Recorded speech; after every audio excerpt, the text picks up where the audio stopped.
Temporary second place, but I don't think that will survive very long. Next up is Dad Mosley, who's had problems with the gearbox of the Motus during the weekend. Nice to see he's got it repaired, and nice to see a home-built special in a runoff. Getting quicker again by the moment, has to have a quick lift in the middle of Gooseneck, but now off towards the finish, not quite beating 70 seconds into second place at the moment. Next up is Nick Fletcher with the immaculate ex-Barry Groombridge BDG powered March. Nick, former Caterham driver in his first year with a single-seater, is rapidly learning the ropes. He'll certainly be looking for a sub-70 second climb. Is he going to make it? Yes, he does, with over a second to spare. Into second place he goes, but he's under threat from the reigning leaders champion Bill Bristow, who is again absolutely flying with the Richard Lyons Motorsport Caterham. The 2-litre BDG engine absolutely working its heart out through Gooseneck. This is very quick indeed for a sports car. Second place, 66.68. Well, what can his Richard Lyons Motorsport teammate Barry do about that? Well, a little bit wide this time with the TVR Tuscan. Tells us he hasn't put a wheel wrong all weekend so far, despite the fact that he finished second to Tony Lambert in the class.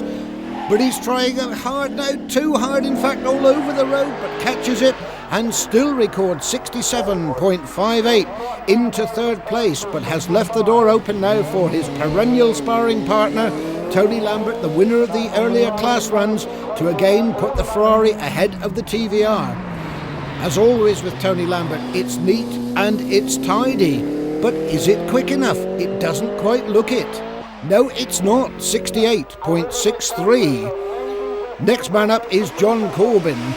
While he's still at the head of the Bridgestone Leaders Championship after this meeting, and he has a problem because Bill Bristow has avowed that he is going to be quicker in the Caterham than John Corbin. Well, the single-seater man is trying, but it's only a 500cc motor, of course.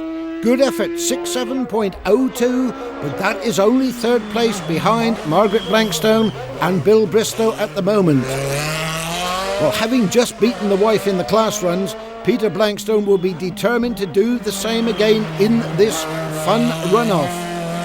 Nice and smooth through Gooseneck as belies 20 years of experience in hill climbing, and that's good enough at the moment. Into the lead now has gone Peter Blankstone, but here's the man that beat both Blankstones in the class runs, Richard Homer, with just the 1600cc BDA powered Sark. Can he repeat the giant killing performance again? It's looking good. Time to beat is 63.44. And this time he just misses it into third place. So it's a 1-2 for the Blankstone family. But here's the man on a mission. Graham Hickman has openly declared he is going for a sub 1 minute climb of the 1.48 mile hill. A lot of people have said, surely it's not on. Graham Hickman honestly believes that it is, and is really having a go. This hill will be used in the British Hillclimb Championship next year, so this is great practice for the Aberley driver. If he could go away with a sub 1 minute climb, it will give him a lot of confidence for next May's first British Championship round on the course. Well, it's looking good, 55 seconds and he's clear of the Gooseneck. Is he going to make it? Yes, 59.34, and that's nearly a 90 mile an hour average from the standing start.